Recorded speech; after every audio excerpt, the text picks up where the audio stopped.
CNBC आवाज प्रस्तुत करता है crypto corner powered by Binance. नमस्कार, क्रिप्टो कॉर्नर में आपका स्वागत है। और सबसे पहले तो आपको यही बता दें कि जो गिरावट यहाँ पर हमने क्रिप्टोज में आते हुए देखी है वो थोड़ी सी और गहराती हुई नजर आई है जब हम 2026 की यहाँ पर बात करते हैं। बिटकॉइन की अगर बात की जाए तो 26% से ज़्यादा की गिरावट यहाँ पर दर्ज है। ईथर आप देख सकते हैं 35% गिरा है, बाइनेंस में 30%, तो सोलाना 47% की गिरावट के साथ कर रहा है कारोबार। XRP में भी करीबन 45% की गिरावट बनते हुए नजर आई है। पॉलीगॉन थोड़ा सा बेहतर है, 18% के डिक्लाइंस लेकिन यहाँ पर भी दर्ज है। तो ज्यादातर क्रिप्टो करेंसीज 2026 के लिए यहां पर ऑन द वीकर साइड। लेकिन काफी कुछ ऐसा हो रहा है यूएस में जहां तक रेगुलेटरी की बात है जिसका कुछ भरोसा, कुछ सपोर्ट हम यहां पर बाजार में आता हुआ देखेंगे। सबसे पहले तो ये कि यूएस SEC ने रेग क्रिप्टो फ्रेमवर्क यहां पर पेश किया है। इसके हिसाब से डिजिटल एसेट्स के लिए कंप्लायंस का खाका काफी हद तक तैयार हो जाएगा।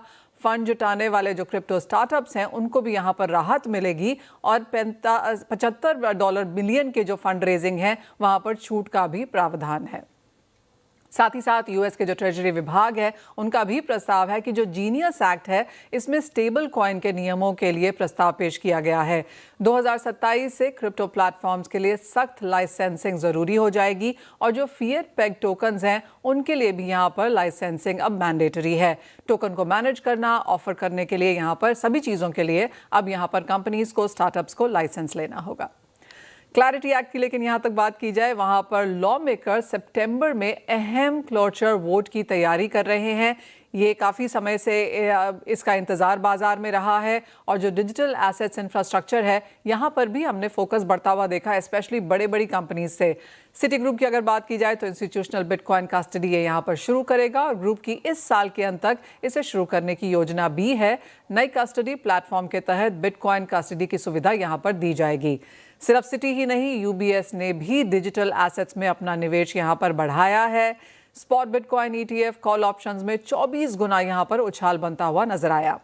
न्यूबर्ग की अगर बात की जाए तो यहाँ पर $230 बिलियन फिक्स्ड इनकम प्लेटफॉर्म को ऑन चेन करने की योजना है। इससे एफिशिएंट टोकनाइज्ड फंड स्ट्रक्चर तैयार हो सकता है।